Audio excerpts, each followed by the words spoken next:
and also the Antutu benchmark test between the Samsung Galaxy S8 and the Nubia Z17. The Nubia Z17 is a very good smartphone that was released and announced the same month of June, and I was able to get my hands on it thanks to Kitty Lee from dhk.com, also known as iBaby888. So anyways, getting a look here at the box, we can notice that we do have the Nubia logo on there, and the box is nothing special, I would say. Towards the back, we have here some Chinese writings, and also you can see here from these little pictures that, well, first of all, they are advertising the bezel-less display. Also, the Snapdragon 835, the 5.5-inch display with a resolution of 1920 by 1080. It does have fast charging. It comes with 6 GB of RAM, and it has the Android Nougat 7.1.1. Also, we have two lenses on the back. One of them is going to have a 23 megapixel sensor with an aperture of 2.0.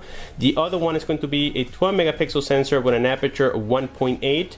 And we do have there the NeoVision 7.0 and much more. So the device is definitely not a joke. I would consider this a flagship device. So getting the box open here, we're going to find, well, the device already, and as you guys saw from this screen protector, we can definitely notice that it does have a bezel-less display, which is something really cool.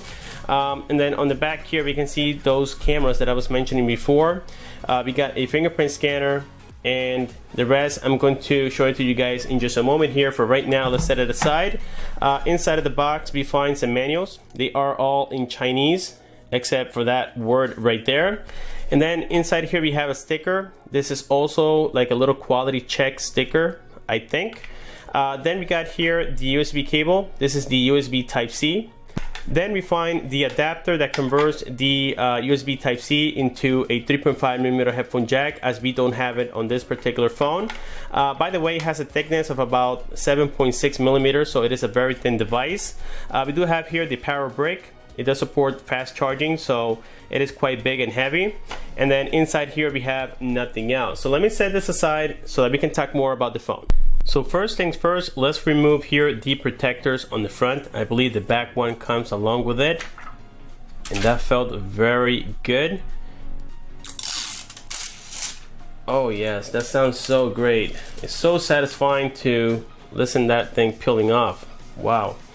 Anyways guys, on the front here we can see actually now the glass, and according to the specifications that I read already, they're not sure what kind of Gorilla Glass does it have, but it does have Corning Gorilla Glass. I'm assuming that it could be maybe the 3 or the 4. I cannot confirm yet.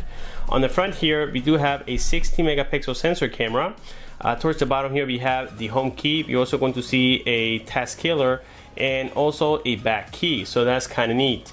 On the side of the device here we find the SIM tray, and I believe it does support expansion for memory, but now I don't want to guess, so let's go ahead and get a SIM opener tool so that we can pop this thing open. Okay, so I already popped it out, and unfortunately we're not going to have the expansion for SD card. It's basically the memory that comes integrated with the phone, either 64 or 128 gigs, but we do have support for dual SIM.